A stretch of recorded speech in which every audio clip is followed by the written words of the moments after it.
WrestleTalk!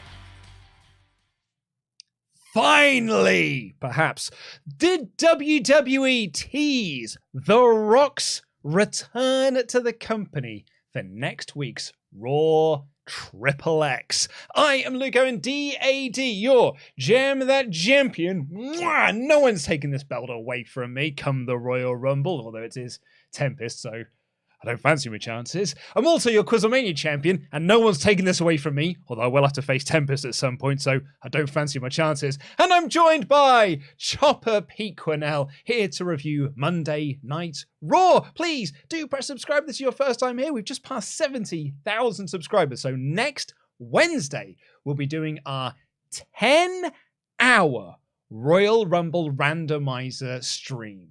A live stream reaction. We're going to watch 10 Royal Rumble. Well, we're going to watch 10 hours worth of random Royal Rumbles, so please do come over and join us for that. With more details on that. Excited. More details on that a little bit later on.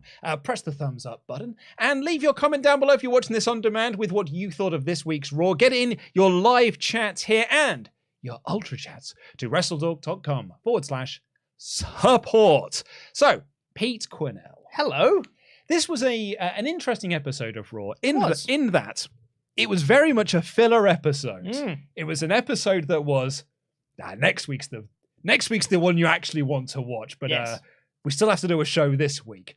But it still presented a very good show. And despite the fact that this was a filler show, it didn't really feel like a filler show in a way. It definitely was for sure a filler show, but it didn't feel like it didn't have a lazy atmosphere to it, if you get what I mean. Absolutely, yeah. Much like Avatar The Last Airbender, aka the greatest show of all time, even the filler episodes are still pretty good. And in Avatar's case, some of the filler episodes are some of the best episodes in the whole show. Not the point. This Raw I thought was still really good, in that nothing was really throwaway. Everything still built stories and continued pushes and continued stories and characters and all that stuff. It was just a solid show. And to me, this is like your bog standard average show. This is like the baseline of what a show should be. And anything more that you do than this should be like, that's a good episode. Beyond that. Yeah. This is like solid. This was a 3 out of 5 show. I agree. Like there used to be a time when you'd watch spoilers Raw. For the rating at the end of the show. This was a 3 out of 5 Raw. Like, but there were weeks of Raw in the past. If you got a 3 out of 5, you'd be like, oh, because it was just this is such a step up from where it has been the previous couple of weeks. Just like, oh, we've been dying for an average episode like this for a while. No, this is a good baseline level of Raw. Matches were good. Every segment served a purpose. Everything progressed something else. So it was grand. Like you had this opening segment that set up your tag match for next week. You also had a tag match that further pushed the storyline of that tag match they were setting up in the opening. You had builds for Royal Rumble entrance in Omos, and I thought more spectacularly Bronson Reed. And Cody Rhodes. Cody Rhodes was announced for the Royal Rumble. We'll get onto that in a little bit. There were also teases for next week in terms of Becky and Bayley set up a steel cage match for Raw 30 next week. We've also got this segment that we're going to open with here, well, the Judgment Day match as well. Judgment Day versus the Usos for only the Raw Tag Team Championships. We'll come on to that in a little bit. But there was also a line in this opening segment. I've been asked if I could say nachos again, because I said it in the news today. Nachos. Any particular reason? Just where I said nachos. I assume they find it funny because others would say nachos. No one in the world says nachos. I mean, you sounded like a bit of a surfer bro when you said that. Nachos, bro. No, nachos. Say it proper. Anyway, this segment here was the Usos came out, flanked by Solo Sikoa. No Sami Zayn, so -5 stars. And but it's intentional. Whatever. There's a reason why he's not there, Luke. Yes, they're not just not putting him on the show. It's because P.T. Williams was in the same segment and they didn't want to have too much star power. You're absolutely right, Pete. Of course. So the Usos come out, flanked by Solo Sikoa, and they're here to be like, hey, guess what? We run SmackDown. Hey, guess what? We run Raw. Hey, we're going to be doing this tag match next week, and we're going to remain the tag team champions. But they also announced an acknowledgement ceremony next week for Roman Reigns, which will involve every generation of the Bloodline. Now, they've announced quite a few legends for next week's show already. Yes. It's a lineup of bad legends. Yeah, with the exception of maybe like 2. Yeah, The Undertaker. Yep. Cool. Yep. And then it's like, I mean, look, I'm always excited to see Waltman. But Waltman was on the show not that long ago, as was Road Dogg. Have you got Shawn Michaels? Shawn, yeah, he was also on the show just a couple of weeks ago. Yeah. Kurt Angle, who was also on the show a few weeks ago. I want to say a few weeks ago, it was like a couple of months back because it was the DX anniversary episode. Yeah, and the Kurt Angle thing was a couple of weeks ago. Teddy Long will be there. Holla holla player. Yep. When I think of Monday Night Raw, I'm sure thinking of SmackDown General Manager Theodore Long player. Hell's Gate has been banned on Raw as well. Of course. Jerry Lawler. Mm-hmm. The Bella Twins. Hey, WWE Hall of Famers. Road Dogg. There he is. He's backstage anyway. Everyone's favorite dog. Farouk. Yeah. And Ric Flair. And Ric Flair. Ric Flair, I suppose, is the more surprising one because he's sort of been angling to try and get back into the company. Yeah. As all of a sudden just start saying nice things about Triple H so that he can try and get some work on WWE again. So that was kind of like the announcement of legends. Yeah. But within that, they didn't announce any of the Bloodline. Mm-hmm. You know, they didn't like Afa and Siku, who I'd imagine will be on the show. Rikishi. Or Rikishi, exactly. Like there will be sort of like key members of the Anoa'i family. Hey, maybe Nia Jax will be on the show. Maybe Tamina. No one Mina. She wasn't on the graphic. Yeah. She's not part of the legends that was announced. So maybe she'll also... Trailblazer. Maybe she'll be in the segment as well. But of course, there is one name that Twitter was ablaze with when it came to speculation on who could return. And that is, of course, Tony Storm. Because it's the only way that this makes sense. Of course. No, I'm being facetious, of course. It is The Rock. Everyone has taken that line of every generation of the Bloodline. And because one of the big reports, not just in the last few months, the last like year and a bit, it's been like multiple years that WWE have been, or not WWE, like there have been reports that they've wanted to do this match. It's The Rock versus Roman Reigns. I think it's been speculated pretty much since Reigns became the tribal chief. Since he started calling himself the head of the table, he had that crowning moment at Hell in a Cell when Afa and Sika were there and gave him the lay and everything. Everyone's been like, oh, are they going to do a Roman versus Rock match? He was truly head of the table. Like, I think in fans' minds, at least, even if it wasn't what WWE were planning at the time, that's kind of where people's minds went from about then, which is like, what, October 2020? Yeah. Has been building since. And they've done teasers on young Rock and even things like that. Like, there's just lots of speculation abound that we are going to get Rock versus Roman. Presumably at WrestleMania. It is WrestleMania Goes Hollywood. It really feels like this might be, I mean, I know last year was as well, but like a year where we're like doing a lot of part-timer celebrity matches, because the other big rumored match for Mania this year is going to be Austin Theory versus John Cena, which, you know, we've been speculating on this show for a little while now, because Theory's just been dropping in Cena references left, right, and center. So we're like, okay, we're sowing the seeds for this. And then Fightful had their report that they filmed a segment together to set up their Mania match. Yeah. But for this one in particular, the reports have been sort of ramping up as to whether or not The Rock is going to be part of WrestleMania this year. Cody Rhodes are returning. People are like, oh, you do Cody night 1, you do The Rock night 2. You don't need the titles for Rock Roman. You just need yada, yada, yada. But with this segment, and looking specifically at this segment, ignoring the reports and everything, did you feel, or was that your reaction when he said the line? My reaction was kind of split between two things. Was one, that's fun. I hope The Rock's there. And then the second was, I actually kind of hope that The Rock isn't there.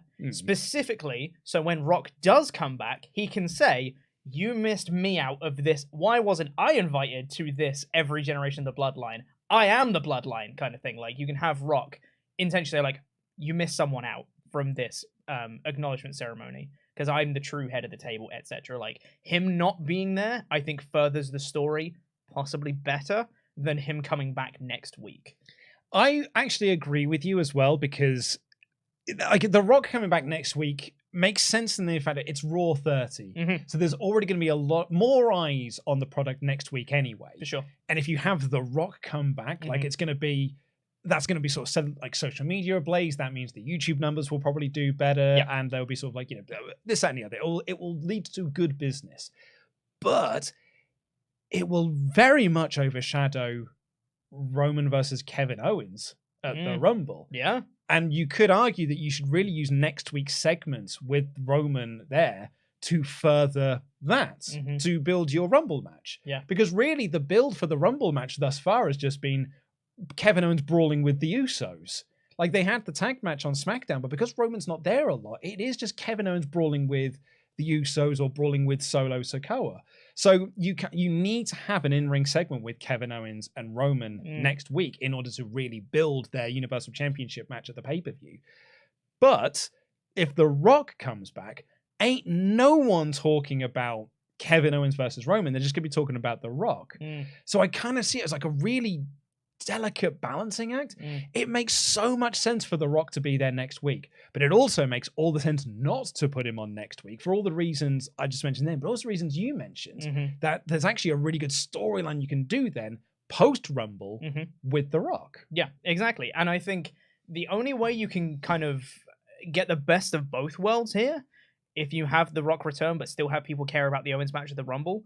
And I don't think this would actually work in practice, but if Rock came back to be like, you're not the true head of the table, I am, and Kevin Owens is going to prove that by beating you at the Rumble, he's like backing Kevin Owens and being like, he's the guy that should dethrone you at this point.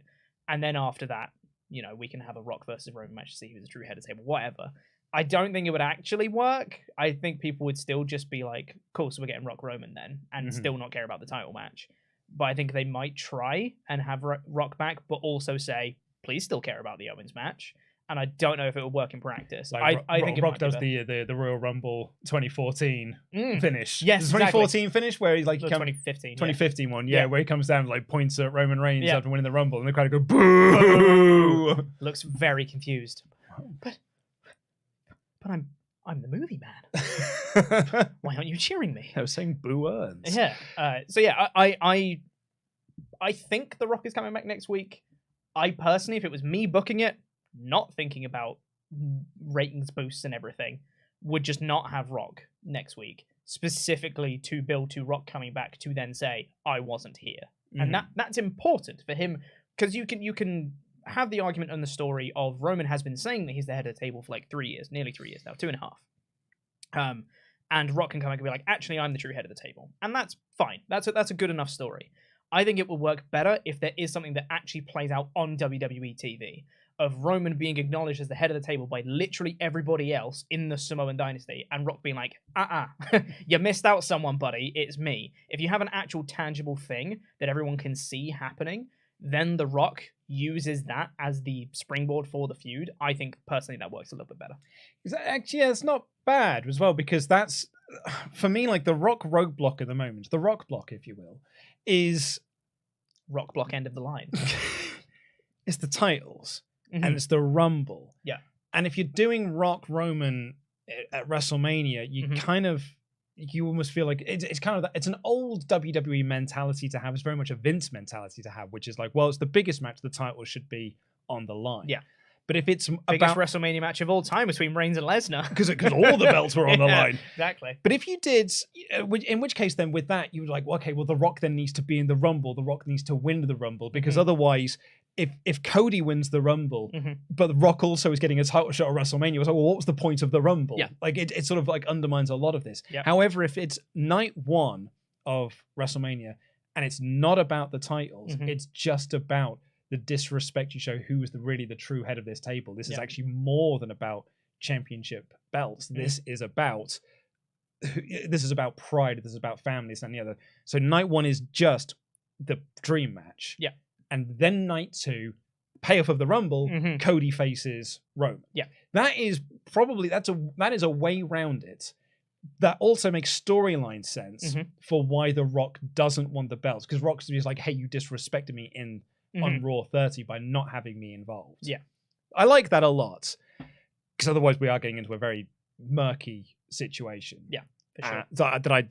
I'm very curious to see how we're going to get out of. Or Rock just shows up next week and it's just like, hey, it's me and you at WrestleMania. Yeah. And then it's like, well, okay, now we've overshadowed Owens and we probably overshadowed the Rumble as well. And the Rumble will be for the United States title.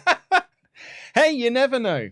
I've heard worse. They've done it with Money in the Bank, so at this point, have the Rumble winner face Austin Theory. Who cares? It'll be Cena. I'm gonna jump into this now, and then we'll go into Ultrachats and we'll talk about the rest of the show afterwards, because the segment was interrupted by the Judgment Day. Judgment Day came out because it's Judgment Day versus the Usos for the Raw Tag Team Championships next week. A point that you and I both missed, which is on us, not on anyone else.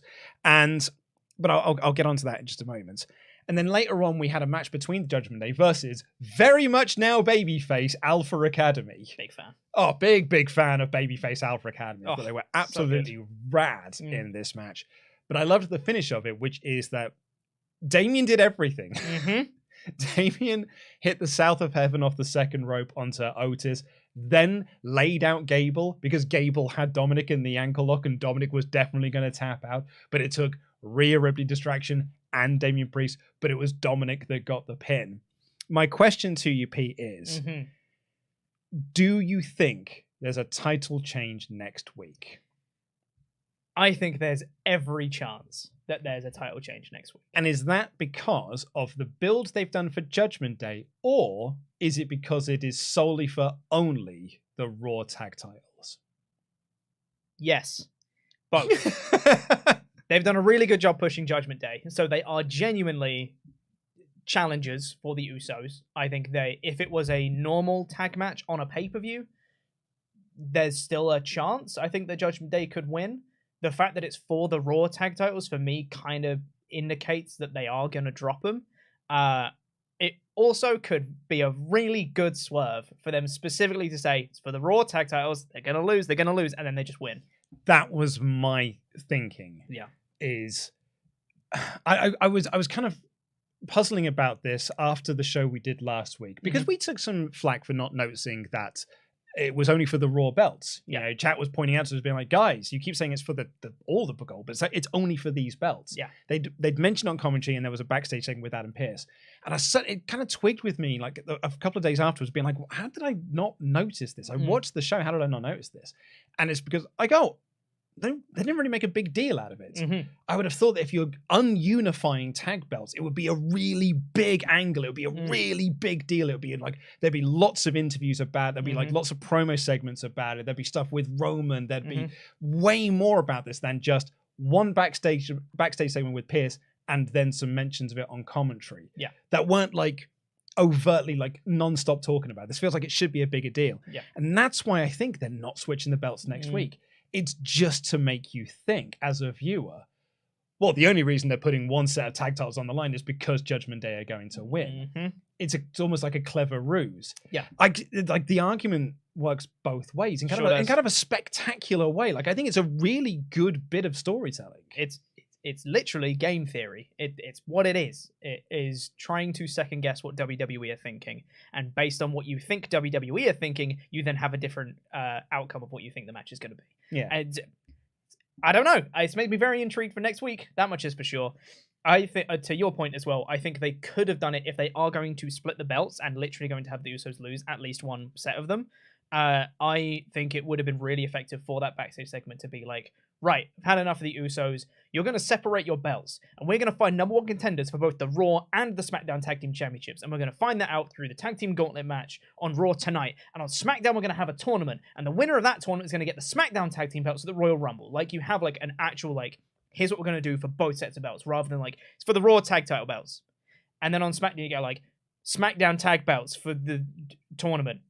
And like, that's it. There's no like hype surrounding it. Yeah, particularly. I mean, yeah, there is that as well, I suppose. I think it's because I was going to mention something, and there was something in the chat. I just wanted to address this because someone said, "Don't justify your mistake." I'm not trying to justify. I made an error. Oh yeah, just a flat out. I made an error last week, but I didn't pick up on it. But that's why I was asking. I was like, well, why didn't I pick up on it? Yeah. I'm not justifying my mistake. I made a mistake. Yes. But I do feel like they just, I would have thought they would have made a bigger deal. I thought they would have as well. Yeah. But as an error on my part, that is not an error on WWE's part. It's certainly on me. But I also think it might just be a clever way to make us think. Mm-hmm. Unless, of course, they just switch the belts. Yeah, totally possible. But let's get into your Ultra Chats on this episode of Monday Night Raw. Let's see what you all thought. BM Whitehouse says, morning, guys. Simple question, really.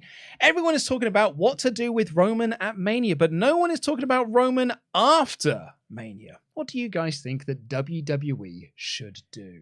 This is why I said that you should have Rock versus Roman at Mania and you wait for Cody till post-Mania.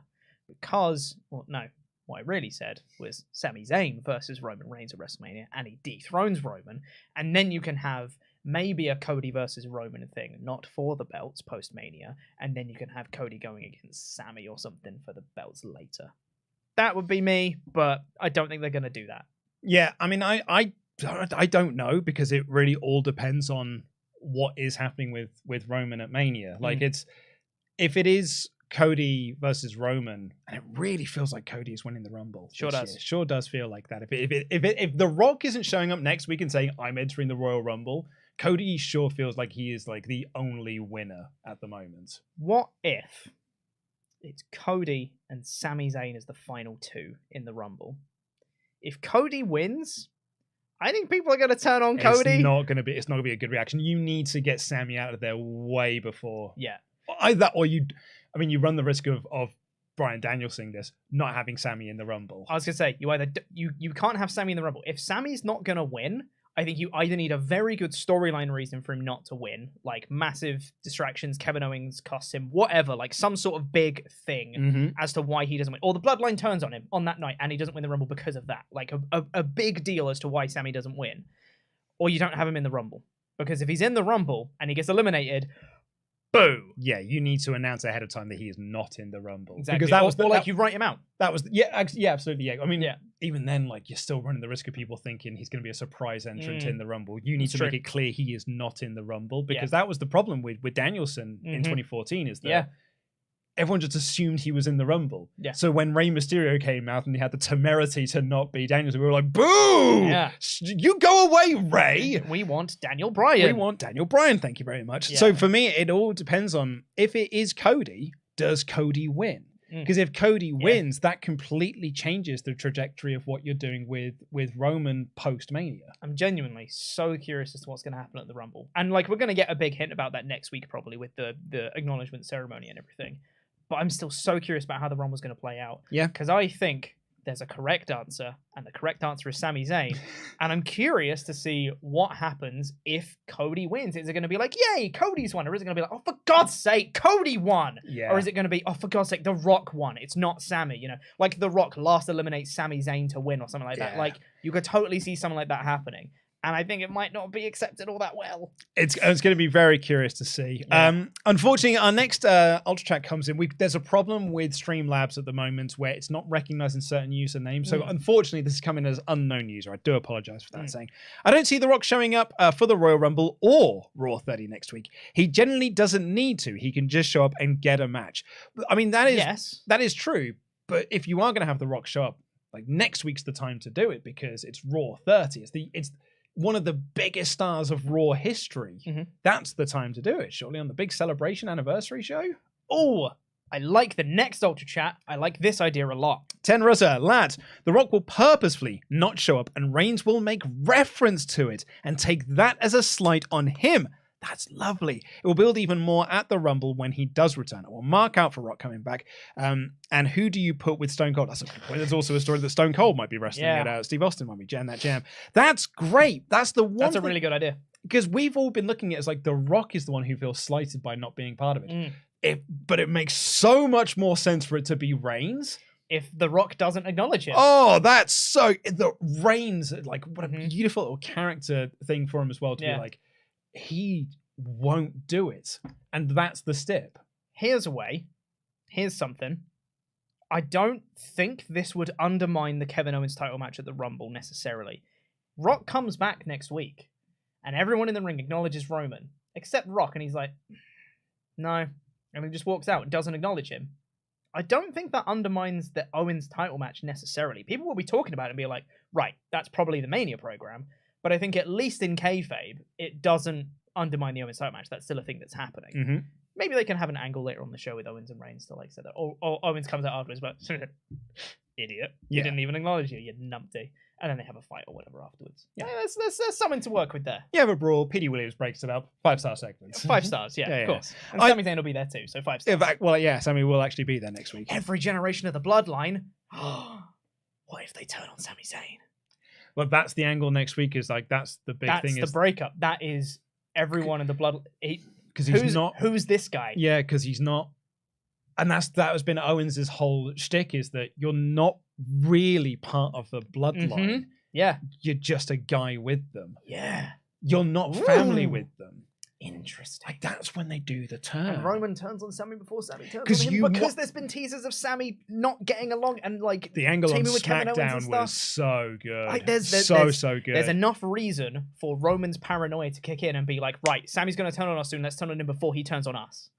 There's storyline reason for it to happen. It's gonna happen. I've booked it now. It's gonna happen next week. Sami Zayn's gonna get kicked out of the bloodline. That's the angle. And this is the thing. This is what I said with the DX show, and why like one of the things that really irked me about the DX show is that it didn't do anything. Yes, it didn't accomplish anything. It was just DX came out for 7 minutes and did their crap catchphrases. Yes, this and like this what Raw 1000 is. You use these big shows to have your really big angle. Yeah. You want to have a killer angle next week that's going to get a lot of people talking. That is an angle that's going to get people talking. It's not The Rock coming back. It's not built for the Kevin Owens match.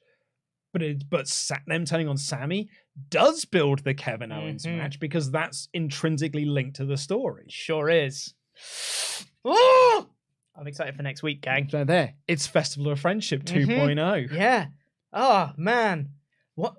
I'm trying to think of the best way. Like the reveal of like, why am I on this list? Like, like the one line that's going to be like they're going to turn on Sami. Like that moment of us knowing before Sami does. So it's the tree. It's like the family tree. The family tree, and Sami's not on it. Yeah.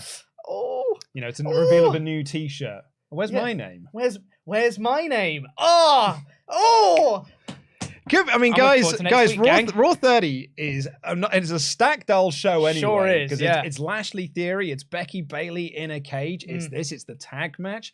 There's a lot to look forward to next week. I really want to do a video essay that's like 4 hours long of me just diving into the Bloodline story. Here's why at every single beat of the story, this thing is the best thing that wrestling's ever done. Because it is the best thing that wrestling's ever done. Don't at me. Certainly a debate to be had about it. Oh, it just is, though. I am right. Much like... Don't say it, Pete! You know where I'm going. I know where you're going, Pete, but don't, because there's going to be such a small part of this audience that's going to understand what you mean when you say this. But you know what? Say it out of context. Say it, Pete. The mic is yours. You say it out of context.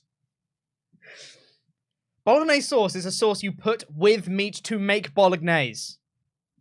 That's it. Bolognese sauce does not include the meat. Let's carry on.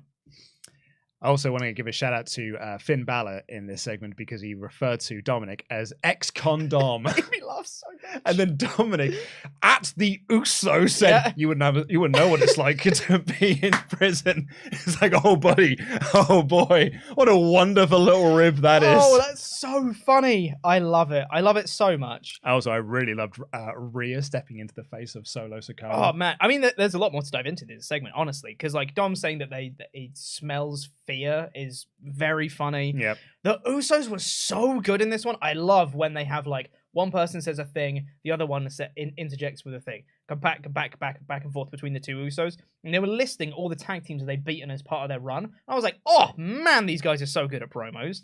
And then we got the Rhea Ripley staring off with Solo Sikoa, and I was like, well, this is a match I want now. Thank you very much. This was Dominic comedy that actually connected with an audience.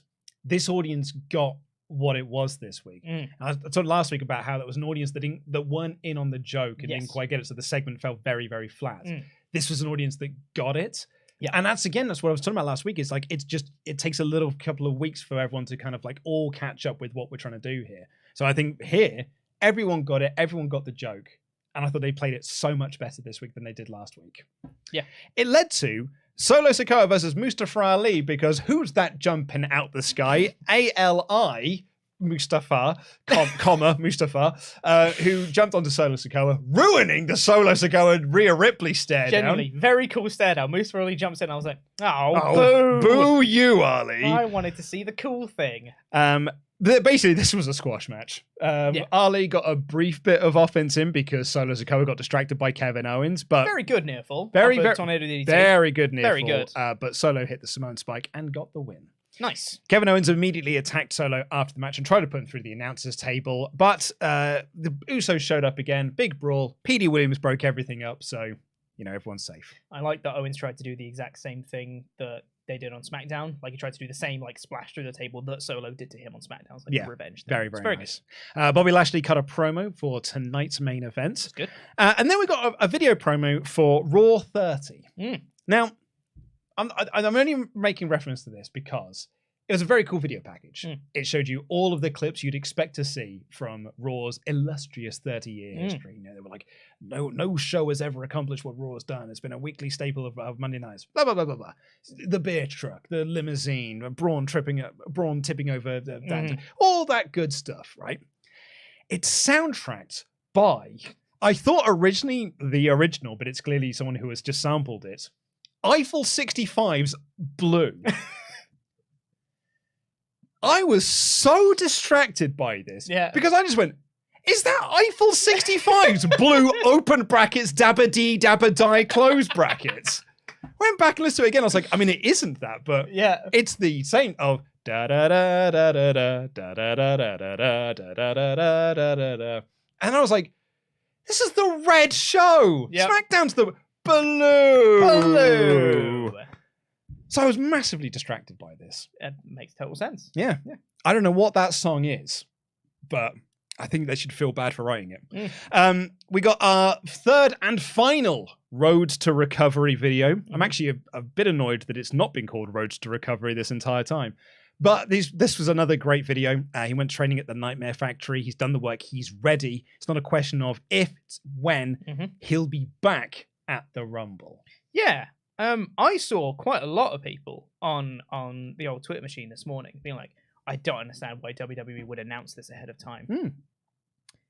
I thought they already did. They didn't announce. They were certainly them airing Cody Rhodes' recovery videos before the Royal Rumble certainly indicated to most people that Cody Rhodes is going to be in the Royal Rumble. Yeah, that's not a secret. That's not something they're trying to hide. It's quite clear that he was going to come back at the Rumble. And I saw a lot of people very upset. They're like, there's no surprises these days. Like, it wouldn't be a surprise. You know he's coming back. Yeah. And you can make the argument that they shouldn't have played the recovery video packages anyway. And maybe you could have played them post-Rumble, after his return, to show his journey that he's been on after you've seen him come back, to have that big surprise pop. And that's an entirely different argument. And maybe I agree with you that maybe they shouldn't have done anything at all and just had Cody Rhodes come back as a surprise. I think that would have been great. But they have already been playing these for a few weeks now. We know he's coming back. So them announcing that he's going to be in the Rumble now is not a surprise. That's not a surprise ruined. That is just, yes, this is what we thought was going to happen. Yeah, I certainly didn't have they've ruined a Rumble surprise. And it's not even because we figured that he was going to be in the Rumble. Honestly, the thought never even crossed my mind. For me, I was like, it's only been 7 months to recover from that injury in 7 months. Whoa, May last year. Is nuts. It's crazy. Absolutely nuts. Yeah. I'm going to skip the next segment because we'll tie that into the Elias match. We next got Street Profits versus the Hurt Business. Well, Cedric Alexander and Shelton Benjamin. Yep. This match was not going to go through a commercial break, so they ran at 1,000 miles an hour. It did go through a commercial break. Did it go through a commercial break? Yeah, because MVP came down and said, well, MVP's here. Had break. I honestly just thought, I'm only thinking back to it now, this match went so quick that maybe didn't have... I stand corrected there. They just went at 1,000 miles an hour. They sure did. They didn't have much time regardless, but yeah. But this was a bizarre little finish here because, as you mentioned, MVP came out. He's not managing them yet. He's just sort of been having conversations with them to try. He's got them back on the same page, got them back tagging again. But he's looking to perhaps, he's looking to reunite the Hurt Business. It's a conversation I had with Bubbles last week. Yeah. And he gets involved in this finish by trying to pull Cedric Alexander out of the way of a Dawkins splash. Yeah.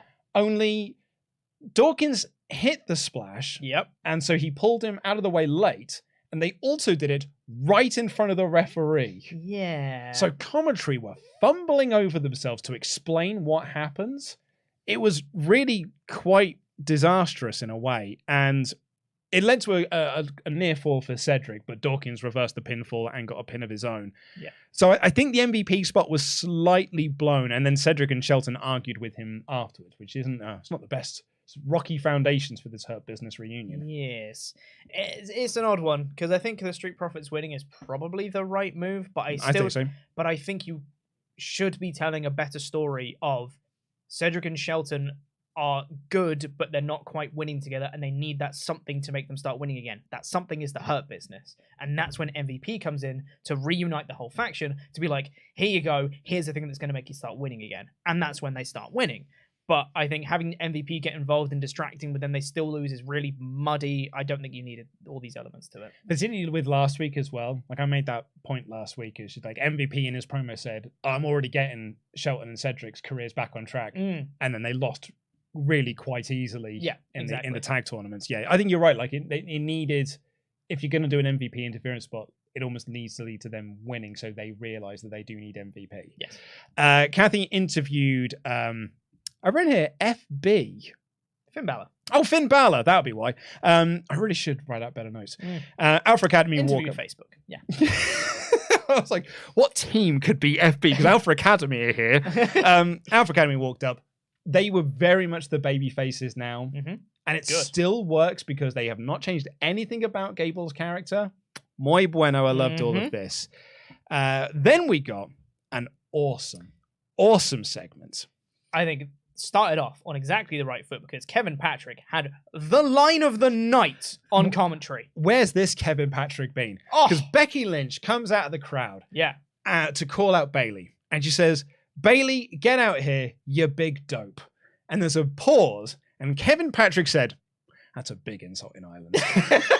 In a very serious voice as well. Very quietly, just, dope's actually a very strong insult in Ireland. What a line. Well done, Kevin Patrick. Absolute line of the night. Really, really fun. I genuinely paused to laugh. Yeah. I had to pause it to laugh. Rewound to hear again. Yeah. The pause, then delivery, so great. Well done. I think he had that coffee that you asked for him to have last It's about week. time. Yeah, someone woke him up. However, she also called her a Karen, and that led to... It got off to a bit of a rocky start. Because it was just Becky and Bayley talking over each other about what a Karen is. Yeah. And neither of them...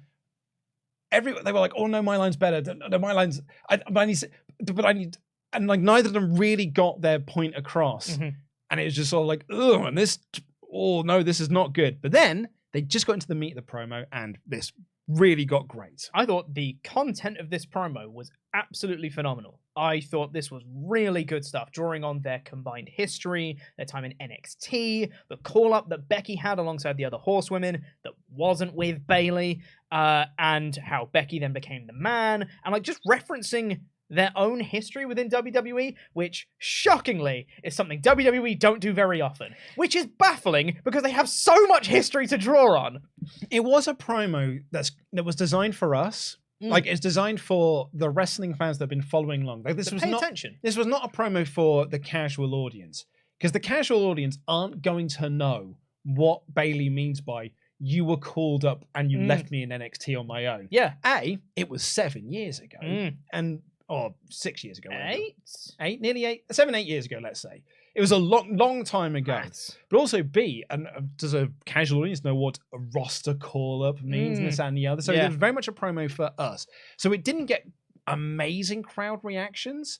So I think that is a negative on this segment. But I think the content that actually, and the delivery that they had, I thought was absolutely spectacular. Because this was, you're right, Bayley being like, you left me. You got called up and I was left behind. You stole my spot. You stole my spot at WrestleMania. That should have been me, but they chose you. So I had to work twice as hard in order to get to the positions that you were handed. Yep.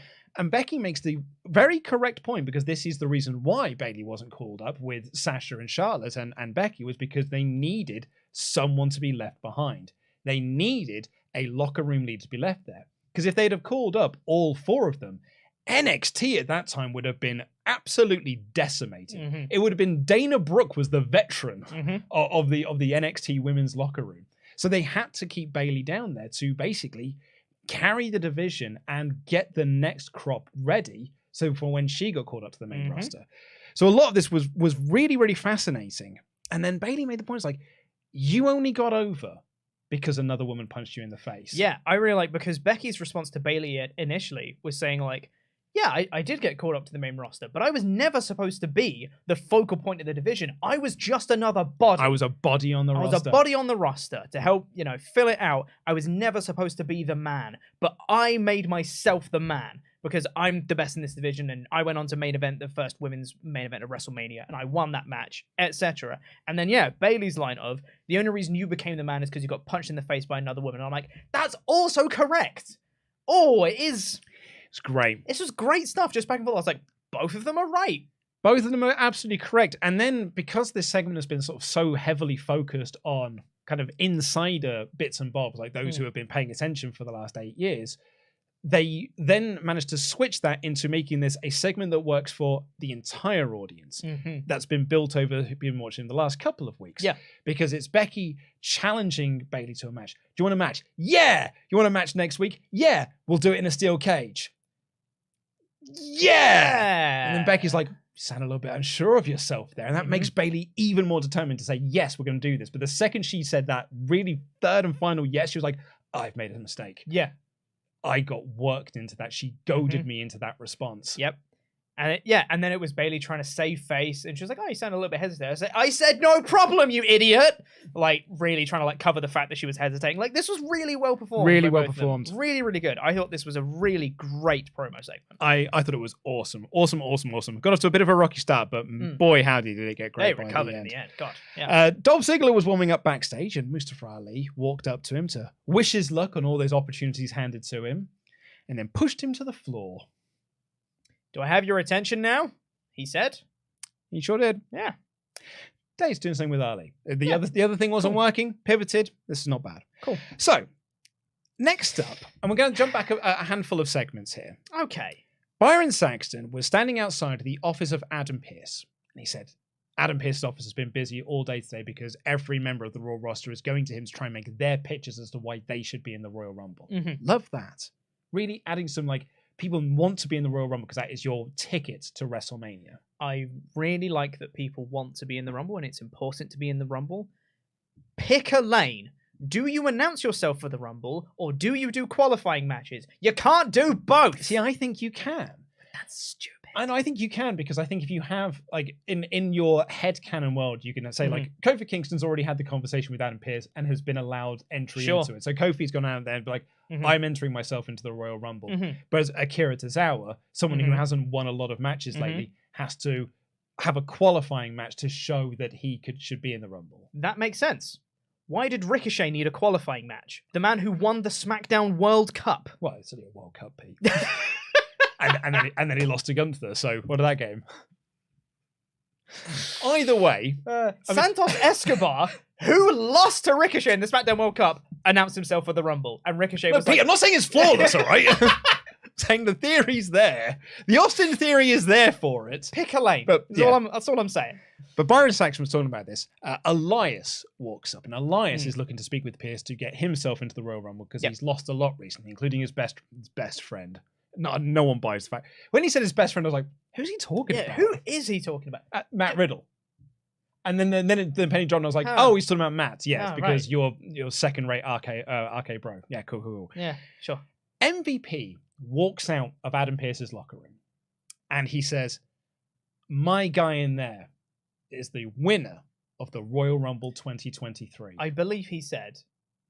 The winner of the 2023 Royal Rumble is all wrapped up. And as he said that, he kind of straightened his tie to indicate that it was supposed to be him that he's talking about.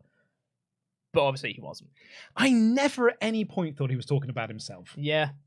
What it made it sound like is that he has got a new client or it's, a new member of the, well, it turned out it probably is a new member of the Hurt Business, but it felt like it was a debut, a call up or something along those lines. because they never said who it was. They were just like, you're going to see who it is. Yeah.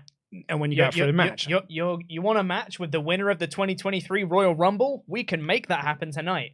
So it's very choice words to try and make you think he's talking about himself, even though it never really sounded never like felt like it was. He was talking about himself. Yeah. Because then Elias is in the ring, and MVP comes out and he says, "You thought it was me?" And I was like, "No." I don't think anyone thought that, bud. Yeah. And then he said, "No, it's this man." And out walked Omos. I'm like, "You've been managing him for a year. Why is this a surprise?" It'd be like Paul Heyman came out and was like, "It's Brock Lesnar." I was like, "Of course, it's Brock. You manage Brock Lesnar." I'm talking about old Paul Heyman. Like, yeah, of course. Like Paul Bearer came out and was like, "Yeah, it's the Undertaker." No shit, Sherlock. Of course it's the Undertaker. Of course it's Omos. Why was this played out to be like, who could it possibly be? Yeah, I don't know. I wrote, what a reveal. It's the guy he's been managing for ages. Like, and they were like, Omos is back. I'm like, has he been gone? I guess so, technically. He's not been on TV, but it's not like he that is gone, technically. But he wasn't written off TV. He just hasn't been there. I don't know. He's enjoyed nice catering. That's what he's had. So it's not like a Cody Rhodes return. It's like, oh my God, Cody Rhodes is back. It's like, oh yeah, Omos. I suppose he hasn't been on TV for a while, has he? Bit weird, that. When was Omos last on TV? Ah, goodness me. Yeah. So anyway, it was Omos, and Omos won. It was mad unimpressive, and the crowd didn't care. Yeah. Beyond shocks. Next up, Saxton did interview Pierce eventually, and he said, like, "Hey, this week's good, but next week's gonna be better." Yeah, he was pretty like, much, "Hey guys, I know we just had a Moss, but please watch next week's show. It's gonna be good, I promise." Absolutely. Tozawa walks up. He wants to have a tune-up match, a proving match to show that he should be an entrant. But to clarify, not a Rumble qualifying match. No, just a match to prove himself worthy, absolutely. Which again makes sense. If Pierce is just going to be the deciding factor, then don't have a Rumble qualifier on SmackDown. Just pick a lane. We then had Judgment Day versus Alpha Academy, which we sort of spoke about a little bit earlier. Oh, it's fun. However, my highlight of this was an exchange on commentary. This is beautiful. Oh, I've missed this, so please inform me. So they're just about to start the match. Damian Priest in the ring. And Corey Graves says, Damian Priest was in the ring for over an hour last week. And Kevin Patrick said, "That's right. He was in there for 56 minutes.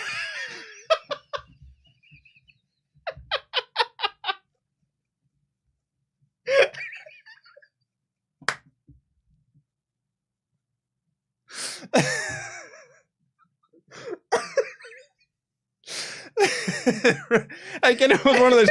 I'm going to skip back 10 seconds here. Like, did they just really tickled me? So anyway, Alpha Academy are baby faces now. Otis did the caterpillar, and then Damian. Did he? He kind of just fell instead of actually doing like an elbow drop. He kind of just got into his feet and was like, "Oh God!" Just kind of fell on him. Oh, it was great. I thought the Chaos Theory to Damian Priest was very, very lovely, though. It was. And then Damian Priest did all the work, hit the South of Heaven on Chad Gable, and Dominic got the win. Yeah, it was good. I had a great time. I had a great time. Fun match. And it is Dom in the match next week. Sure is. Also, well, he's the one that won, so yeah, makes sense. Also, could be a good indication they're not winning next week. Yeah, it's true. Or imagine if they do. But it's Dominic Mysterio pinning one of the Usos. Ex-con Dom. Ex-con Dom, everyone. Up next, IYO SKY came out for a singles match, and I legit went, "Oh yeah, they're tag titles." God, we haven't had one of those feuds for a while, have we? Lo and behold, this match was to set up a tag feud because Mia Yim came out and beat her, and she was joined by Candice LeRae. And I'm like, "Oh, cool. There's your new Franken team to go up against Damage Control." Curious, did you write Candice LeRae on your notes? No, I just came out Mia with Candice. Oh, but when I wrote my script, I initially wrote down Candice LeRae, but I changed it to Candice, the Poison Pixie, LeRae. Of course, yeah. I thought it was pretty cool. Yeah, I had a moment in this match where I was like, the 4 people that are here at one point in time were a very important part of the NXT women's division. And I think it's pretty cool that they're all on Raw. Hey, that's pretty cool. All 4 women in this segment, this time last year, wouldn't have thought we'd be back like either in this position or even in the company in the case of some people. Yeah, absolutely. 3 of them? Question mark. Yeah, I can't remember when they all got released. Kai, Mia Yim, and Candice. Well, Candice didn't renew her contract; she didn't get released. Yeah. But Io was the only one that was in the company. Yeah, but she was already, year. like, the reports were she was on her way back to Japan. Yeah, but she was still with WWE, whereas the other three of them weren't. Yeah, crikey. But I just thought it was very cool. I was like, I used to really like all of these women in NXT, and it's nice that they're on Raw now. That's cool. It's a shame you can't get much love for the SmackDown Women's Division, which needs help. Hey, but that's okay. It's got flair. Uh-huh. Next up, Bianca Belair called out Alexa Bliss, taking this feud so seriously that she appears to be unbothered by any of the spooky goth nonsense. Absolutely. And I like Bianca Belair, and I really like Bianca Belair's character. This is not endearing me to Bianca Belair's character. No. There is a middle ground between Seth Rollins crying because he sees the Fiend and Bianca Belair literally being like, this does not faze me at all. Yeah. And you know what that middle ground is? LA Knight. That's the middle ground. That's, you know what, not bad. LA Knight is the middle ground. LA Knight is a guy who's just like, I acknowledge everything that's happening, I just don't care. Whereas Bianca Belair is just like, I'm not acknowledging anything that's happening. Yeah. LA Knight's there just popping open his can of Mountain Dew. Yeah. It's like, I'm ready for it. Yeah. LA Knight is someone who's just like, yeah, this is really creepy and weird and spooky, but like, I'm still going to beat him up. Yeah. Like, that's fine. But you also feel like, it does bother me. Yeah, exactly. It's spooky nonsense. Exactly. He's trying to like cover that up and just being like, no, I'm still going to fight. I'm still in this kind of thing. Whereas Bianca's just like, I'm the champion. Yeah, I didn't feel like Belair was that bothered about the fact that Alexa Bliss had her mind taken over 2 weeks ago and destroyed her around ringside. And she cracked her over the head with a vase. Yeah, pretty serious. Well, that was the other point, wasn't it? When we made this point when they had their match because they did the comedy spot at the start, and the argument that people gave was like, it's because Bianca Belair doesn't take her seriously. Well, that's worse. Yes, she should be. She cracked you in the head with a vase the previous week. Like, you should be taking this seriously, but she isn't. Vase or vase? I'd have said vase. Vase. Anyway, Bliss comes out and is about to enter herself into the Rumble. And Belair says, and I thought this was quite a cool line, why bother with the Rumble? We'll just have our title match at the Rumble. And I was like, it's pretty good. She even says, because you feel like you're in control, you can choose the match type. And Bliss is like, what's the catch? She's like, there's none. But we're going to fight now. Yeah. That I thought after Belair's initial performance, not great, but I thought the segment got really, really good. And they brawled into the crowd. There was no spooky goth nonsense. And then Uncle Howdy appeared. Yep. With smoke. With smoke and lights. And some spooky nonsense. And Bianca Belair got distracted by this, and Alexa Bliss DDT'd her on the floor. She was going to do a KOD through 2 chairs, and I kind of just wanted to see that spot. Sad it didn't happen. You probably will do, Pete, because I feel like we're going to get either an Extreme Rules match or a Falls Count Anywhere match, and that will likely be one of the finishes, if not the finish, because Alexa Bliss sure as hell ain't winning this match. Or is she? No, she's not, because it's going to be Bianca Belair versus Rhea Ripley at WrestleMania. Or is it? Pete, do you think Bliss is going to win? Bliss is going to win? She might. The whole Uncle Howdy thing. I think she will. No, because like the Uncle Howdy thing, the reported plan apparently is it's going to be Bray versus Uncle Howdy at WrestleMania, a match I don't want to see. No. I don't either. That has got projected maggots on the ring levels of, that's a bit silly, that. Yeah. Anywho, next up, which might actually have been my favourite thing on the show. It actually might have been my match of the night. Akira Tozawa came out for his match, his Royal Rumble proving match, and out came Bronson Reed. Bronson fucking Reed! Let's go! I love Bronson Reed so much. I'm so happy he's back. As tall as he is wide. Oh, man. I love this man so much. And, like, I forgot how much I loved him until I started watching him wrestling here again. I was like, this is why I love Bronson Reed. He's so good. Dude, it was. Ow. I just need the table. It was so good.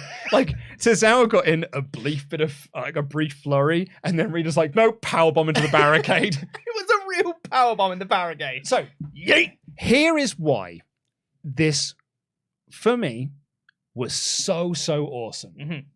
When Bronson Reed came out, he got, and I mean this with no disrespect whatsoever, a Mia Yim reaction.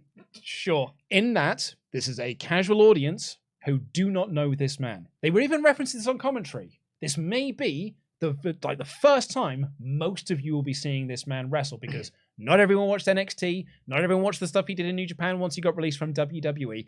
For, I would say, a good 70%, 75%, maybe even 80% of the audience, this is the first time they've seen Bronson Reed wrestle, particularly in WWE. Yeah. And so he comes out, no reaction. By the end of this match, this crowd was so into, when he climbed to the top rope, there was a legit gasp, like air sucking and like, yeah, is that what he's gonna do? Like, it really felt like everything he did was like a leveling up and a leveling up and a leveling up. And the more he did, the more the crowd got into it. He did so much more to get this crowd invested in 1 2-minute squash than Omos has done in 2 years. And Omos has had chance after chance after chance after chance, and no one gives a flying swig.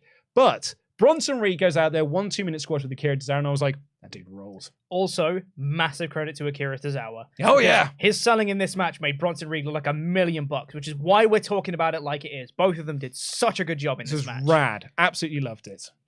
Byron Saxton interviewed Seth Rollins. He did his usual Seth Rollins stuff, and it led into our main event of Seth Rollins versus Finn Balor versus The Miz versus Dolph Ziggler versus Baron Corbin versus Bobby Lashley, a 6-pack elimination match. The elimination bit, I actually forgot. So when The Miz was eliminated, I was like, why isn't the match over? Yeah. And then they went, The Miz has been eliminated. I was like, oh, that'd be why. Yeah. Forgot that bit. Because it went really long before they did any eliminations. So I thought it was really, really good. Yeah. I thought they did a decent job of kind of keeping the pace high and keeping like a lot of the interactions with people fresh. I think it would have been cool if they had a bit more like triple threat, fatal 4-way type spots where a lot of people were interacting. They had that occasionally with like someone would hit a move and then someone would hit a move on that person kind of thing. They did that quite a lot in this match. But I would have preferred like a few more team ups, a few like things to show that it's a bit more of a 6-person match. I think I disagree with that. I thought actually there was quite a lot of that throughout. I thought there was the times when Baron was teaming up with fellow baddie Finn. There was some stuff like along those lines. The Miz and Dolph Ziggler obviously, seemed to be like targeting each other, but then at one time were working with each other to eliminate Bobby Lashley and stuff. I thought like Seth and there was Seth and I think it might have been Seth and Dolph. Seth and Dolph. They could do with some stuff with Lashley as well. I thought there was some really, really nice stuff in there. The bit that made me laugh the most though was because Austin Theory came out to provide commentary. And he sat there at the commentary desk and he says, look, I'm the future of this company. All I see around here is the past. And the camera was focused on The Miz fighting Dolph Ziggler. Boy, howdy, ain't that the true theory? Yeah. But I thought this match was dead fun. But it was very clear from the start, particularly after the spot we had last week, this match was about one person and one person only. And that one man's name was Bobby Lashley. Yep. Because he was the focus of a lot of the spots. He got hit with the Fameasser and the skull-crushing finale in quick succession, and he kicked out of it like it was nothing. The commentary constantly talked about how you won't want to face Bobby Lashley. But what a dominating force. That's not the man that you want to win. It was very clear that Bobby was winning this match. I am not against that, though.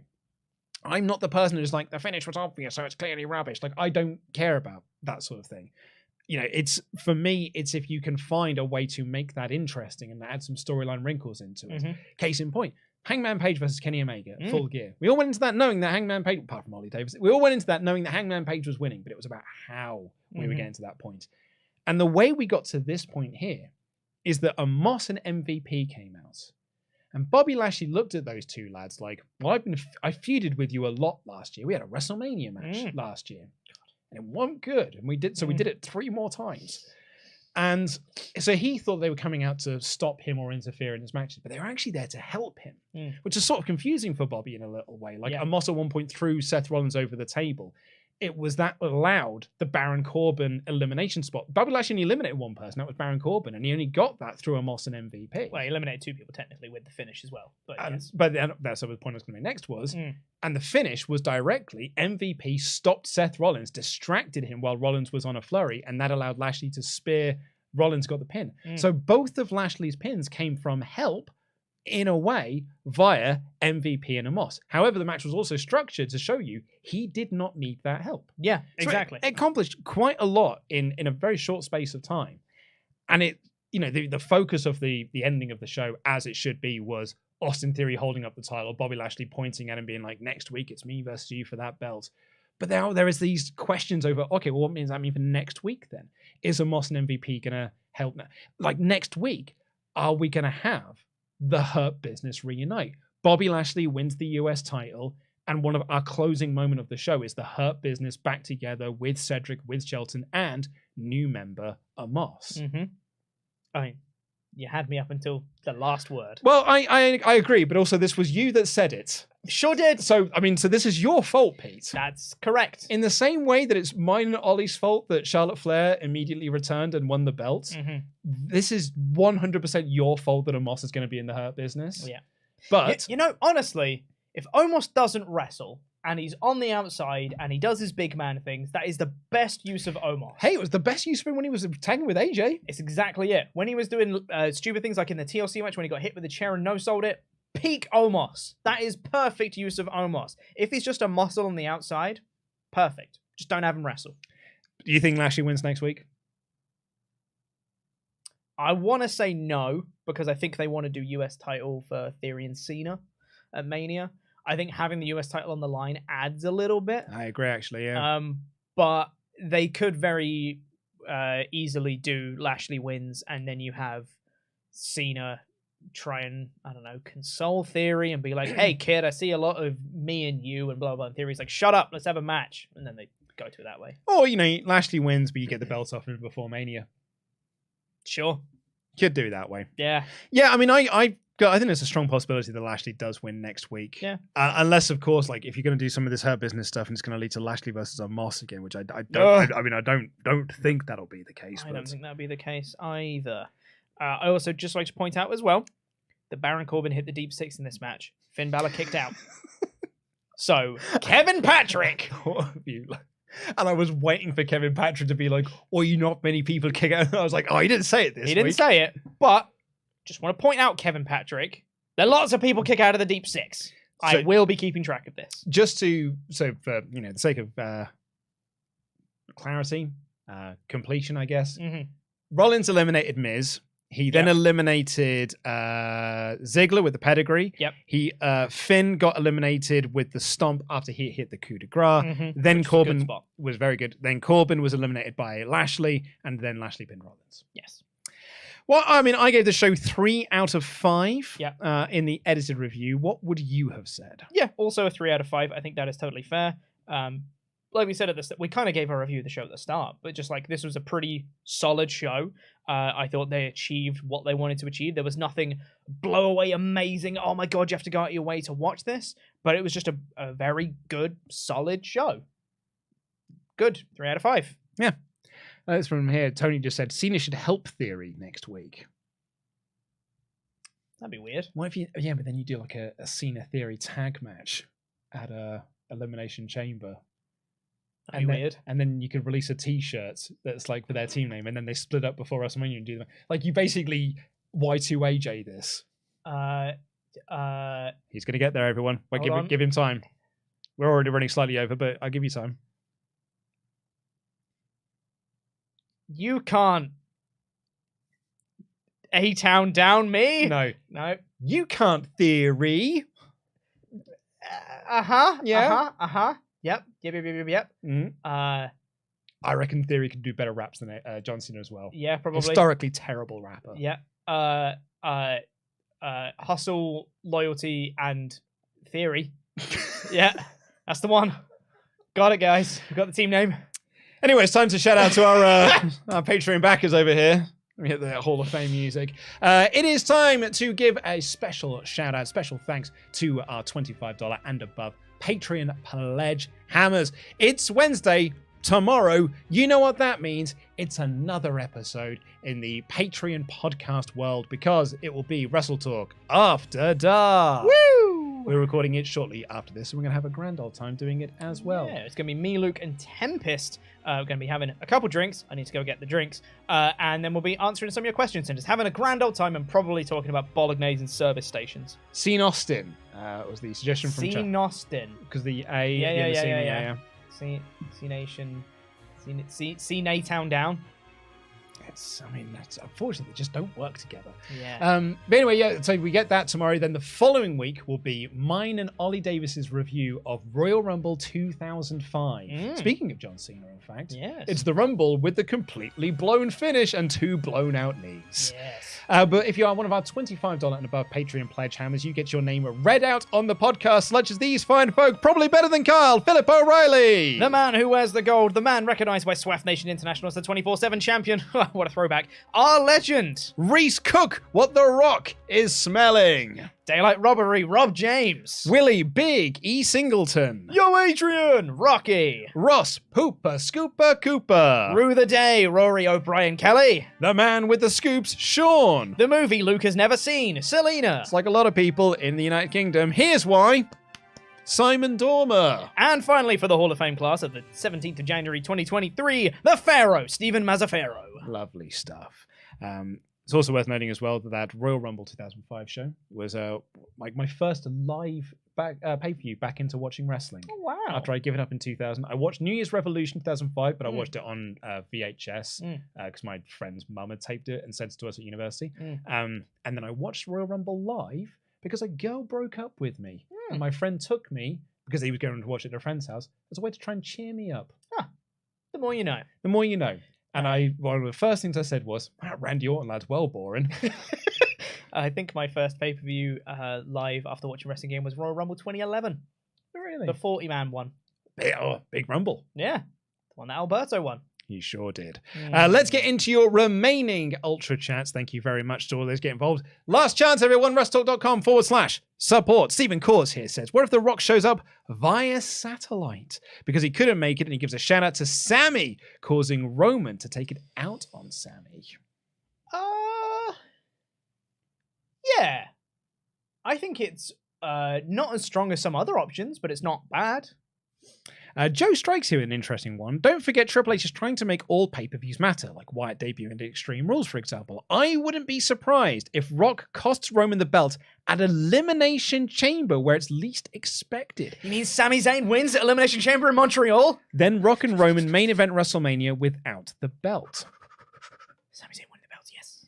Ryan here says, what if Bloodline turn on Sammy at Raw 30, Sammy enters the Rumble to win/get revenge, makes it to the Final Four, the Usos eliminate Zayn from the outside to screw him, Zayn successfully vouches for the Chamber title match, loses, then reunites with Owens to face the Usos at Mania.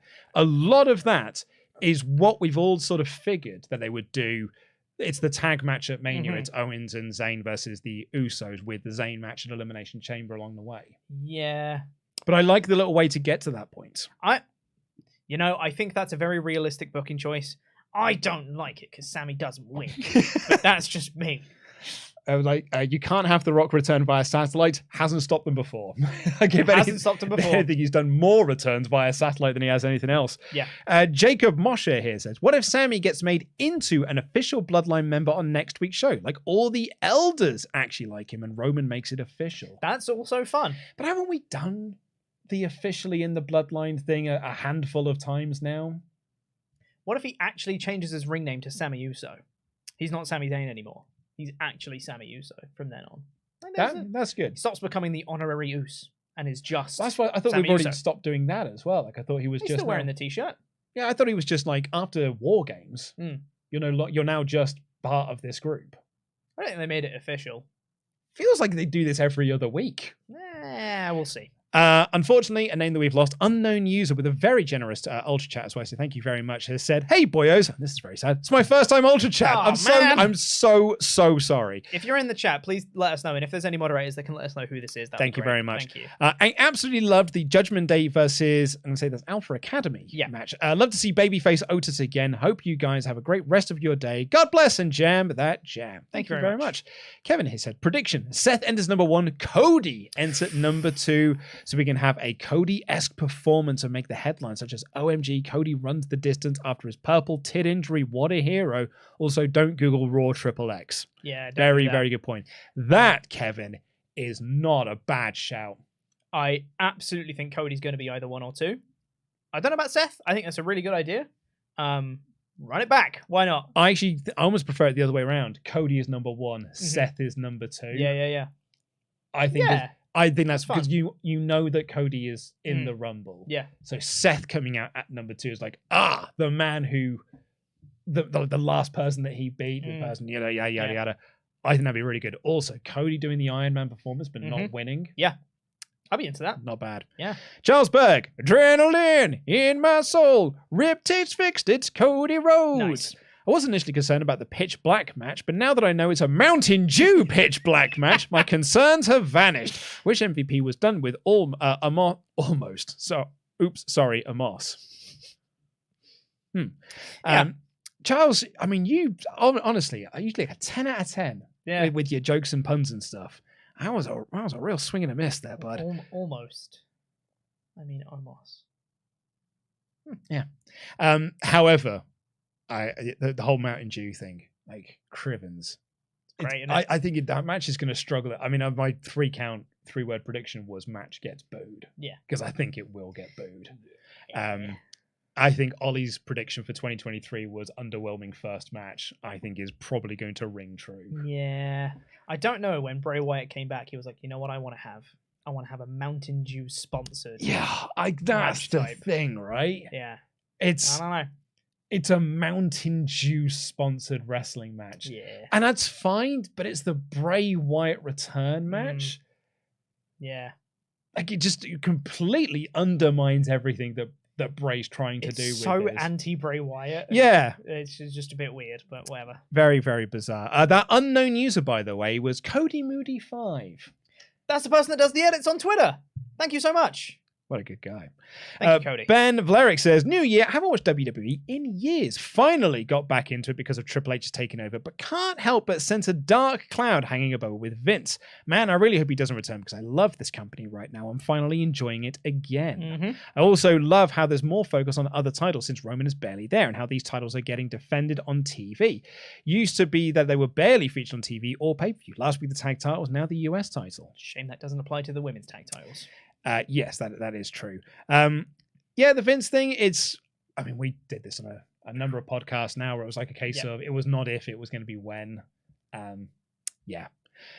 Apparently he's already making suggestions. Sure is. But, I watched this episode of Raw and I didn't really, apart from Omos, I guess, feel like a Vince suggestion thing. No. But Triple H had Omos on the show when he was doing creative as well, so it's not like it's exclusively a Vince idea. Ten Rizza, I think we'll see Vince on screen next week and can see him returning to creative as well. Updated SEC filing said he doesn't need approval to make big WWE decisions. I think he'll be back in the next couple of weeks. Interested to see where Triple H goes. Do you think TK will buy? No. I also don't want him to either. No, Tony Khan, I think it's out. I think it's, if anything, if I was the Khan family, I'd have just put that news out into the ether just to troll. 100%. Zero interest in doing it. Be like, but this will get people talking, won't it? And it's also something that gets AEW in the same sort of conversation as Disney and Saudi Arabia and things like that. Absolutely. Like that's good for AEW. It's good PR for AEW. And also, I think I said this initially when reports of Vince came back to the company. He can't help himself. He's there now, and he sees creative that he doesn't like. He's like, well, I need to change that. Well, the first thing he said was, I'm not going to be returning to the office. Yeah. Like a week and a half later, he's back in his office. Yeah. Why would you ever take his word? Yeah. For anything. It's Vince McMahon. It's Vince McMahon. Yeah. And you're absolutely right. The SEC filings, this came out just before we came on air as well. He no longer needs approval. I think when it comes to big WWE decisions, it's more like the sale. Yeah. As opposed to... He doesn't need approval anymore. Creative. From stockholders, that is. Yes. He can literally just make choices. Jeremy Ham, like the Usos intervened during Sammy's match last week, next week Sammy will turn up to help the Usos without invite and cost them the belt. Spark started the downfall. Future KO later says to Sammy, I didn't want payback. I don't want the title back. I want my friend back. That's a good line. I also enjoy Zayn getting involved to help the Usos. Does it cost them the belts? I don't know. It'd be the biggest thing. Or is it just a DQ loss for the Usos? Keep the belts, but they lose. I'm going to tag team these two together. The Judgment Day Usos match is the opener. The the acknowledgement segments the main events. Well, that's good. So if Sammy costs Usos the titles, Sammy's then in that main event segment with the Usos and every generation of the Bloodline. Yes. Oh, that's good. That's good. Because the whole time, Sam and the Usos are going to be standing there, and Jay's just going to be giving him evils the whole time, and Sammy's not going to be making eye contact. He's going to be like, I'm so sorry, I didn't mean to do that. And then Jay's going to be like, I'm so pissed at you, but I can't say anything during this acknowledgement. I love this story. It's good. I think that's actually not a bad idea. Not a bad idea at all. Afraid we lost the username. Unknown user said, I was at Raw, and it was my birthday today. For God's sake, Streamlabs! I'm so sorry. Please let us know who this is, please. Let the moderators know. I got to see a killer main event and sing Rollins' song. Also, those chairs Bianca said it's put her legs through were uncomfortable as F. Jam that jam. Sorry. Uncomfortable chairs. Sorry, you had a bad time. But it was good. Vandalia 1998 said, when Bayley said I didn't need damage control to beat you before, I don't need them next week to beat you. I was wondering if it's leading to damage control turning on Bayley and maybe a face turn for her. I've thought for a while they were going to do a damage control split or someone fracturing from it. That was my 3-count prediction, was that one of them eliminates Bayley from the Rumble. I feel like there's so much more mileage that they haven't got out of damage control, but I don't know if they ever will. So you can just turn them, I guess. I don't know, man. I don't know. It's just, just checking. Oh, wow. 5 minutes ago. That seemed like a big headline from what I saw. Vince McMahon sued by Detroit Peace and Fire Retirement System. Police, sorry. It's because I was reading the next word. By Detroit Police and Fire Retirement System. Interesting. According to Sportico, this is from WrestleTalk.com, according to Sportico, the suit filed in Delaware's Court of Chancery on January 12th seeks a declaration that would effectively block McMahon from regaining control of WWE's board and prevent him from leading a sale of the company. Interesting. The Fire and Police Retirement System also requested the suit be treated as a class action. The lawsuit accuses McMahon of trying to, quote, impose his personal will on WWE and its board by purporting to adopt a package of invalid and inequitable bylaw amendments that would hamstring the board from making critical business decisions, end quote. The suit alleges that McMahon's actions go against Section 141 of the Delaware General Corporation Law and WWE's charter. A lot of snore words involved in that. This article continues. The suit was filed before Vince McMahon repelled all January 5th amendments. What did I say? Repealed all January 5th amendments in his new filing yesterday, January 16th, as well as stating he no longer requires stockholder approval for his actions. All further news regarding Vince McMahon can be found at this link. He's being sued again. Second one. That's his second lawsuit since coming back. Interesting. Wow. Interesting. I love yo, bow boy. Yeah, those chairs were uncomfortable. Talking about this big news, and I was like, actually, guys, those chairs were uncomfortable. Talk about the chairs for a minute here. I'm going to a hot tag across to you. Oh, do you know what? The birthday message was from your boy Baby, who I was just referencing there. So there you go. Thank you very much. Happy birthday to you, and a happy birthday from the moderating team as well. Happy Easter. Hot tag. On the subject of who should win the Rumble / the Royal Rumble in general, Valet Mama Deputy's been a member for 20 months in a row. Whoa, 20 months. One way you can trade is you Brett Luger it, have both Sammy and Cody win. I don't like it. Don't like that at all. I don't like it. Don't like that at all. No. It doesn't give either of them anything. No, exactly, which sucks. Vandalia 1998 said maybe they could do a 2005 or 94 Rumble where they both, Cody and Sammy, go over and hit the floor at the same time. I think, one, it's not very satisfying to have two winners, and also there's so much chance of that going wrong. Well, okay, let's put it this way. The 1994 Rumble is not a very well-regarded Rumble, particularly because of that finish. And the 2005 one was a botch. Yes. Well, they had to restart the match, and Vince McMahon tore his quads. It's also not great. I don't think those are the best examples to do a joint winner thing. I'm against the Rumble needs a winner. Yes, I agree. And that winner then goes on to face the champion for WrestleMania. Exactly, I agree. Those are the stipulations you set up, and that's what you should pay off. Yeah. We have another unknown user here. I'm so sorry. Again, if this is you, let us know. Continuing with the Royal Rumble talk, who else do you think will show up? Surprise-wise, I'm talking about both the men's and women's Rumbles. # Jam That Jam. I don't think Ollie was particularly out of line when he thought Nia Jax for a Rumble return. Absolutely.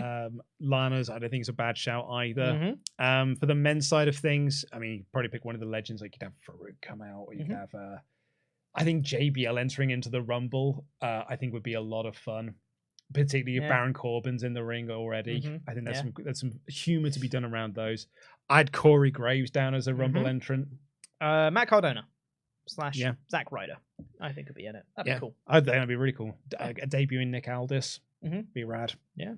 As they buy the entirety of NWA, according to Ollie's prediction. And they're all one entry. David Evans said, "Hi Luke, hi Pete, not Raw related. Just wanted to say that I enjoyed each of your respective recent appearances on Coexisting After Dark with Rob and Maggie over on Fightful Select. Always good to see collabs with other wrestling podcasts. It was a lot of fun." It was so much fun. I love Rob and Maggie so much. They're a great duo and they're lovely people. Casey Harris said, "Howdy gang, I'm an odd fan where I listen to wrestling commentary only because everything airs while I'm at work. It's been harder to do with WWE, but AEW is very fun to listen to despite Taz repeating himself every 5 seconds to show how smart / funny he is." I will not have any slander against Taz commentary. Taz commentary is wonderful. Not on this stream, sir. Singing along to Ruby Soho's theme. Wonderful. He's having fun. He's having fun. Thomas Solazano has become a member. Thank you so much. Thank you so much, my friend. Ryan Singh said, just going back to Usos versus Judgment Day for just the Raw belts, do you not think they're doing that because it makes the result more unpredictable? If it was for both belts, we 100% know Usos would win. Also, met Dan Layton on the train on Sunday. What a lovely guy. He sure is. He is a lovely guy. Yeah, that was the point that we were sort of making earlier in the show. Yeah, it's a case of, if it was for both titles, you'd be like, yeah, probably the Usos are winning. But them just being for one belt, it makes both arguments seeds of doubt. Exactly. It's just like, well, why would they only do it if it's just for the Raw titles if they one get to take the belts off them? But that argument also applies the other way around of, because it made you think they might take the belts off of them. Exactly, yes. J.O. Fellow has been a member for 10 months in a row. Said, I was going to say Cody was going to win with all the promos he was getting on Raw, just in case Rock couldn't make it like last minute, but I'm fine with this. Yeah. I think, Cody feels like the number one guy to win the Rumble currently, if The Rock's not on the show next week. Yes. And just for clarity, the unknown user we mentioned before in that last one was Lisa Battles. Thank you very much, Lisa Battles. Thank you all so much for your amazing Ultra Chats throughout this show. If you're watching this on demand, please get your comments in down below. What did you think of this episode of Monday Night Raw? Surprises do you expect? Who do you think is going to win the Royal Rumble? Next week, it is Raw 30, so it's a big show next week. Oh, yeah. We've got the AEW review coming up this week. We'll have Royal Rumble predictions next week. But also, the 10-hour Royal Rumble randomizer will be next Wednesday, the 25th of January 2023, starting at 12 p.m. GMT, which I think will be like, I don't know. What's that? At 7 a.m. Eastern. 7 a.m. Eastern is when it's going to be starting. So get your alarm clock set, although just join us when you wake up. But we're going to be watching random Royal Rumbles. We've got a wheel that will spin. It will select the Royal Rumble. We'll load that up on the network. I'm sorry for you watching on Peacock. Go get yourself Surfshark. And then we'll watch those Royal Rumbles together. Use the code PushTucker. Absolutely. Use the code PushTucker. Absolutely. We're going to have a fun time doing it. We're going to watch as many Royal Rumbles as we can in those 10 hours. Yes. That's the way that we're working this. And this is because we've just passed 70,000 subscribers. We'd love to do even better than that when we get to it. So maybe we'll have some fun incentives along the way. Maybe we'll add some more time on or something, or we'll add fun to it. Let's add fun to the stream. It's going to be really boring unless you guys make it fun. It's about time we made some good C. Exactly, yeah. Because the last time we did all this, we did nothing but good C. So we really need to do some more of that again. Absolutely. So yeah, I'm going to be on the stream. I'm sorry to those who don't like me. I'm on the stream for the entire 10 hours. We're going to have some rotating guest of cast. Although I think some people, when I asked earlier who's available for the stream, everyone just said yes. So I think you may see a lot of familiar faces. Well, we'll see, won't we? It's fun to watch Royal Rumbles with your pals. Oh, it's going to be so much fun. I'm really looking forward to it. And you guys are included in the pals. Absolutely, It's a big pal watching session. We want you to join in with us. We want you joining in the conversation. Let us know your favorite Royal Rumbles. And I'm really intrigued to see what Rumbles we get from the randomizer. Yeah. So this is where we only get the bad ones. Oh, but that'd be fun though, wouldn't it? I don't know, man. What Rumble would you want? 2018, men's 2018. Oh, it's like my favorite. It's like the best Rumble ever. It's my favorite Rumble. Yeah. On a personal note, it means a lot to me, and what I was doing at the time with the friends I was with and how drunk I was made it a very special Rumble. So I want to watch that again. I'm really hoping for 2001. Of course, it's my personal favorite Rumble ever. Not just because Kane makes it to the final two, but obviously the Drew Carey spot is amazing. Yep. Raven's in it as well, so it's you know, a 5 out of 5 Rumble. I'll be gutted if we get the 2000 Rumble, because that Rumble is absolutely bobbins. And I don't rate the 2002 one much either. So like, if I get either side, I'll be really gutted. Some of the early ones might be not fantastic. Yeah, if we get like if we get 88, it's like half an hour. We'll get 2 of them in. Yeah, it's true. So that will be next Wednesday, the 25th of January. Good point. Is the greatest Royal Rumble included? I did have it down. If the greatest Royal Rumble's on there, that's going to take up a good half of the stream. That Rumble's well long. It's well long and it's quite boring. I don't wanna. But dude, we get to laugh at Yokozuna. We get Titus World Slide. We get Titus World Slide. Oh yeah. Okay, maybe there's some redeeming qualities. There's some Roderick Strong's in that Rumble. Yeah. Oddly, it's just like, oh yeah, look, it's Roderick Strong. Big Cass was the runner-up. Because we need 50 odd people here. Yeah. So it's anyway. for the big green bell. That's next Wednesday, the 25th of January, starting at 12 p.m. GMT. Mark it in your calendars. We cannot wait to see you all there. But until then, I have been Luke Owen, DAD, your Jam That Champion and Quizlemania champion. That has been Chopper Pete Quinnell. Jam that jam!